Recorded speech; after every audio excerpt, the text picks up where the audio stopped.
François Hardy reste dans le cœur de ses fans. Cet amour inconditionnel console Thomas et Jacques Dutronc. Maman est partie. Thomas Dutronc a annoncé d'un simple et pudique message lapidaire la mort de sa mère Françoise Hardy le 11 juin dernier. Les hommages ont afflué dans les commentaires de sa publication sur Facebook, c'est très violent. Nous l'aimons tant. Thomas, je t'envoie force, courage, compassion, affection, une grande dame de la chanson avec de très beaux textes. Les célébrités de tous horizons y sont elles aussi allées de leurs petits mots. Énorme tristesse. Elle m'a beaucoup inspiré, a écrit le chanteur Michel Polnareff. Carla Bruni s'est quant à elle fendue d'un message lapidaire, bonjour tristesse. Repose en paix.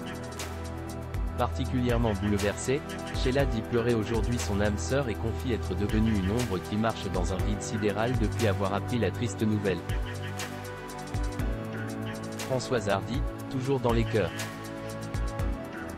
Françoise Hardy laisse un incroyable répertoire derrière elle.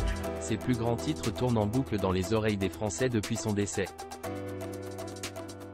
Dans un communiqué, la plateforme de streaming Spotify indique avoir constaté une croissance de plus de 2000% d'écoute de 15 de ses chansons ces derniers jours, dont Je suis moi, plus 2475%, Demain c'est hier, plus 2546%, ou encore Ma jeunesse fout le camp, plus 2464%. Cette performance met un peu de baume au cœur de Thomas et Jacques Dutronc. Sur Facebook, le fils de la chanteuse se dit tellement ému de découvrir que sa maman est aujourd'hui à ce point aimée et écoutée partout dans le monde, y compris dans les pays non francophones, y compris dans des pays qui ne la connaissaient pas avant sa mort. Un fervent témoignage d'amour à l'égard d'une artiste qui n'avait pas vraiment conscience de sa notoriété, et de son talent. Françoise Hardy, un succès à elle international. La notoriété de Françoise Hardy ne se limite pas à la France. L'ex-icône des années yéyé a triomphé par-delà les frontières hexagonales.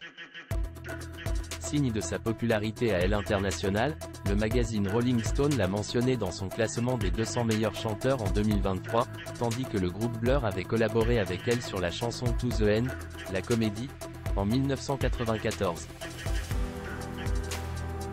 Françoise Hardy a été notre introduction à la culture française et a eu une énorme importance pour nous, confie aujourd'hui sur X le leader de la formation, Damon Albarn. Ça a été un vrai privilège de passer du temps avec elle et de visiter sa surprenante maison, où tout était en noir. Elle était la définition du chic et du charisme discret.